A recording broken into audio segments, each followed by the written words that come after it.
All right, welcome to another episode of Men Are Forged. This guy's, you may find his voice kind of familiar. He's been on a couple episodes back, and I had to get him back on. Zac Juergensen from Arizona, DIY Wealth Podcast. Recommend y'all checking him out. ZacJuergensen.com. Some of y'all remember him. He had some powerful insights, some really cool stuff of just his journey, his life, being in the United States Marines, and now like being in his early 30s, and he's retired. What's the term you use though? You don't use retired. I'm glad you remember. All right, cool. So I like to use the term unplug. Unplugged. I get it. Yeah. Yep. So that's what we're kind of diving in today, Zac. But man, first, give us a little update on just where you're at, what you're doing, what's the anything exciting going on. So I don't know if I talked about it last time, but recently ran into a good relationship with a lawyer. And so now this individual is sending us probate deals. And so my DIY Wealth founders, the people that go support me on Patreon, the ones that have some cash laying around ready to go, what I do is I end up bundling these people together as a group of investors, which brings the total intensity of being able to do a house flip down. And so the one, so the one we're working on right now is in Northern Phoenix, and we got it for 480. We're probably going to be able to sell it for 700. The rehab is going to run us about $65,000. So, but again, had 3 investors get into this deal, going to be able to get them probably a little bit over a 50% return on their money in 100 days. And so, but again, I'm big because again, I came from nothing. Okay. So I'm all about helping the smaller people that are a little aware that they want to be getting ahead, but they don't have the capital intensity. And so instead of going to a big fish investor that's got $200,000-$300,000 sitting around, I really want to crowdsource people that have, $15,000, $20,000, $25,000, $30,000 sitting around, bundle 2, 3, 4 of these people together to fund a project and get more money into their pockets so they can start building this building this ball faster. So a little more niche, a little more unique, a little more steps, more updating people, but that's been a big update. What else? But I mean, I just love how your brain works, man. I think that's what makes it's fun having you on, is because like, man, you're just like forward thinking, new ways, and I think that's what makes you so good at what you do.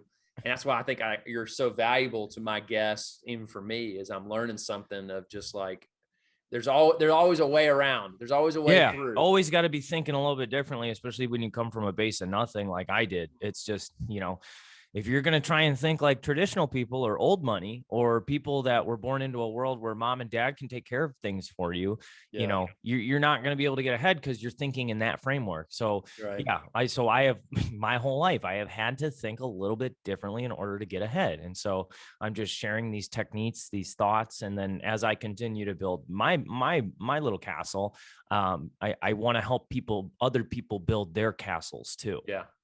That's awesome. Yeah. It's funny. Yeah. I think there is something, the generational gap there is. And just, I think for the younger guys out there trying to just pop that bubble a little bit. Yeah. I think and no, offense of their own, of the boomers, like there was a straightforward thinking, like you do these things, your life works out and you're a good person. Right. And or good things happen, or you're a good person, whatever. Yeah. The environment has changed, completely changed, Yeah. I did an episode on inflation, and like that episode, I adjusted for cost of living and stuff like that. And the Pew Research Center ended up saying something to the effect of like, since the 1970s, average wages are up 49%. Okay. So that sounds cool as a data point. That sounds like we're winning, right? Okay. But I adjusted for inflation and cost of living with the housing market since the 1970s, and then the education. And if you adjust for inflation and cost of living adjustments for housing's up 337%. Education's up 219%. How the heck is a 49% increase in average wages fighting 337%, 200, it's not. So, no. But again, you need to be aware of these things. So that way you're being a little more diligent on how you're fighting back to secure your financial future. Mm-hmm. Yes. I get life's a lot harder to get ahead. It just is. Okay. Mm-hmm. My grandpa worked one job, supported a wife and 4 kids comfortably. bought a 40-piece acre of land with a farm on it, all this other stuff. They bought it for 18 grand. Like, good. Not forget about the real estate for a second. Imagine trying to raise 4 kids and support a wife on one income today. That's just, to me, that's not a very, the mom and the husband and the wife are working, and they're having 1 or 2 kids, not 4 kids. You know what I'm saying? Like, it's gotten a lot harder to financially not only get ahead, but like financially support children. And that's why you're seeing delays in people having children and stuff like that. It's just, I'll never give anyone a free pass to just roll over and take it, because I'm showing you there's ways you can fight back. You got to think a little bit differently. You got to be, I don't know if sneakier is the right word. You just got to learn to work the angles and understand that there's areas you can operate in that can help you get ahead in life, as long as you're aware of them. Yeah, absolutely. So yeah, that's kind of what I want to talk to you today about, Zach, is, if I could front load what we're going to talk about is, the word midlife crisis, speaking of the boomers, really came to fruition around their time, right? Yeah. Midlife crisis. And I think a lot has to do is what I'm finding is what got, millennials our age, we're not willing to step into. And because I'm finding in my conversations with friends, clients, people, and even myself is you kind of keep the 9 to 5, you do what you think you're supposed to do what your parents did. You show up to a job, you do your job, you go home, and but you end up eventually, and some guys make good money. They make a good living. They support their family, and, but they're feeling the ceiling career wise.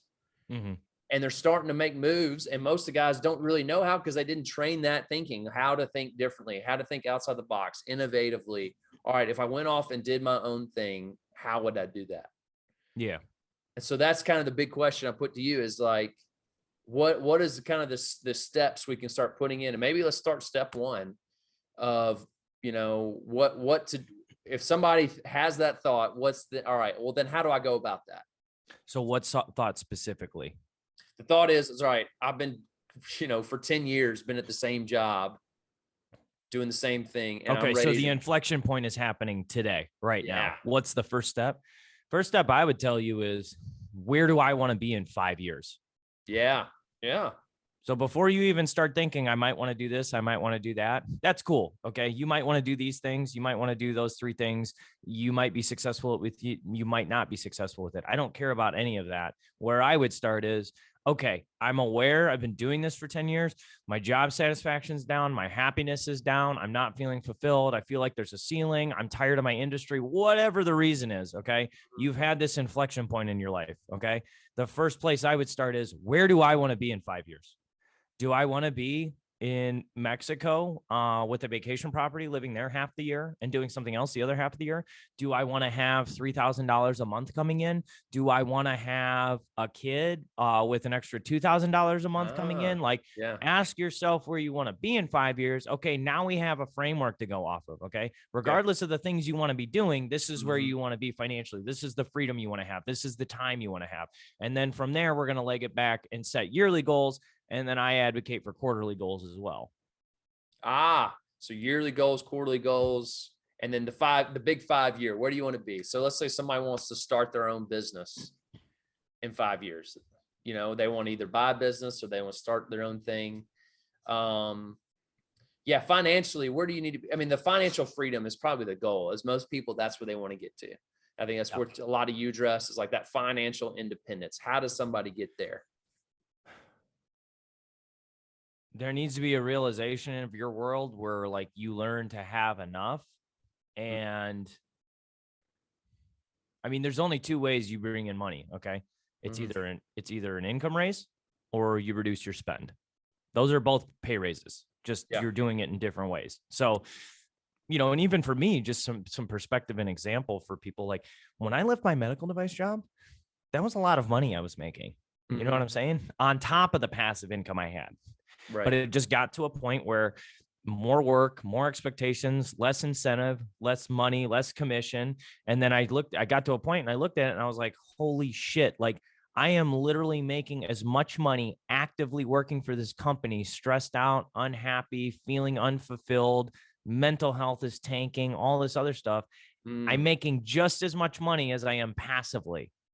And so it still was, I hover somewhere around the $80,000-$90,000 passively right now, but I was making $80,000-$90,000, actively at the medical device job. So collectively that was $180,000. Like, that's a lot of money, And so for me to go, all right, I'm going to do this. I'm done. I just want my free time and I want to be able to do the thing. There was still a very large lifestyle adjustment there. I lost 50% of what I was used to having, so really getting used to and comfortable with the idea that, like, if you want to get where I'm at, or if you want to be where I'm at, but before that 80,000, 90,000 mark, like, I don't know how much you're making right now, but, get used to living on 40,000 passively, 50,000 passively, 60,000 passively. And one of the reasons I think I was able to adjust that, I'm still adjusting to it, but one of the reasons I was able to adjust that so well, I think, is because, like, dude, my first year in real estate, I made 18 grand, and then I made 40, and then I made 72. So, like, I already had learned how to live on very little, Right. and still figure out ways to invest, I ate a lot of ramen that first year, but I still figured out how to get money into my Roth IRA. I still made that behavior commitment that I need to put away money now at a younger age, so that way I have to do less heavy lifting down the road. Yeah. So, yeah, I mean, for you, that period of time was pretty quick because you already had so much passive income. But when you made that decision, I'm leaving my standard 9-to-5 job, what then did you feel like you had to sacrifice, or that you needed to do to make that jump, to leave your job? I mean, that wasn't within 24 hours, was it? Like, oh, I'm going to stop, and then I'm turning. Yeah, no, I mean, I ended up, my company was making it pretty difficult for me in general anyway. I don't think they liked the fact that I rocked the boat. I questioned things. I kept getting shittier accounts, and all of my good accounts that I had spent, years taking care of and doing. And things got uncomfortable for me. And I was just raising my hand going, like, dude, why am I getting paid half of what other people are getting paid? Why is my territory getting smaller? Why am I getting the shitty accounts? What is going on? Like, and lo and behold, I mean, they ended up eliminating my position 3 months after I left. And then I asked someone, I was like, what was the severance? And it was like two paychecks. And I'm like, oh, that wasn't worth the headache. I'm glad I left 3 months early. But I already knew there was going to be a financial sacrifice there, but I guess the realization for me was just like, I just need to make this jump and do it, was because I was actively working, making just as much as I was passively. And so it's like, I have all that. If I'm making just as much actively, being stressed out, unhappy, wondering why, getting written up for dumb shit. I got written up because I didn't open up my fucking emails in a timely manner. Are you fucking kidding me? Get the fuck out of here, dude. But ridiculous shit, dude. Ridiculous shit. That just was, and I was just sitting there thinking, like, I'm a terrible worker. I must not be good. Like, but in reality, like, the environment that was being created made me think that way, which is a really shitty thing to do to a human being, honestly. But that's corporate. That's corporate America.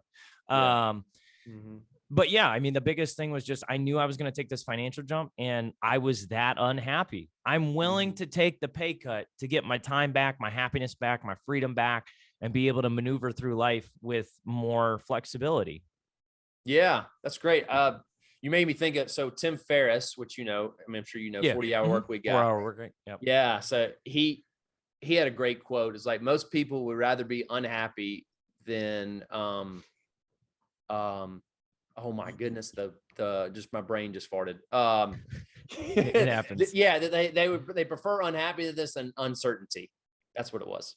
And so, yeah, I mean, in your mind, so when there was uncertainty, it's like, did your brain, like, for me, when I left a kind of a stable job and moved where I had to depend on other sources of income, sure, it was the creative space just blew off my head. I'm like, oh, wow. Yeah, because you have all this time. Yeah. Okay. So, yeah, tell me about that. What started popping up in your head? Like, oh, I could do this. I could do this. I could do this. Yeah. I mean, I started looking at getting into photography, and it's still something I want to do down the road. Podcasting was always like huge on my list. I had tried to do a podcast 3 times prior to this, but the technical knowledge in years past was a little greater Mhm. in requirement versus today. Just, that's Right. just the way technology, computers relative to the 1990s, relative today, we got them actually in our hand and they're way easier to use and stuff. So, Mhm. podcasting, and then I love music, and I know tons of people in the music space out here. And so I looked at maybe getting into DJing and stuff like that. And one of the important lessons I taught myself with all of this is like, I was doing all these things and I was kind of like not doing good in all of them because there Mhm. was no overlap. And so, to the person getting ready to take that jump, or preparing this to get to where we're talking about right now, my biggest piece of advice would be say yes to things, okay? And continue to say yes to things. And the things that matter to you most and you're going to want to continue pursuing will end up staying, and the other ones will end up falling off. And so for me, the podcast, I just kept coming back to the podcast. I kept wanting to do an episode every Wednesday. I kept wanting to have people ask me questions. I kept finding myself in conversations, like, whereas with the photography, I'd look at it and it'd be like, man, it'd be cool to go take a picture of the sunset, but I got to drive 20 minutes and get to the park. And I don't want, and then it just ends up falling off. And it was the same thing with the DJing stuff. I started doing the DJing stuff and I was like, man, this is going to take a little more work than I anticipated. It's still something I'm interested in, but I just Mhm. don't have the motivation to create a good habit with that right now. And Yeah. so just start saying yes to things. And the more things you say yes to, the more over time you'll realize you're going to start saying no to things naturally. And that one thing you want to keep saying yes to you'll keep saying yes to. Yeah. The doors will start opening, kind of falling into place a little bit. Well, And that and is the interesting. doors will start closing too. Like, Yeah. And the other one. Yeah. you open 5 doors and you keep wanting to walk into each one of them, like eventually you're going to want to close 2 or 3 of those doors and focus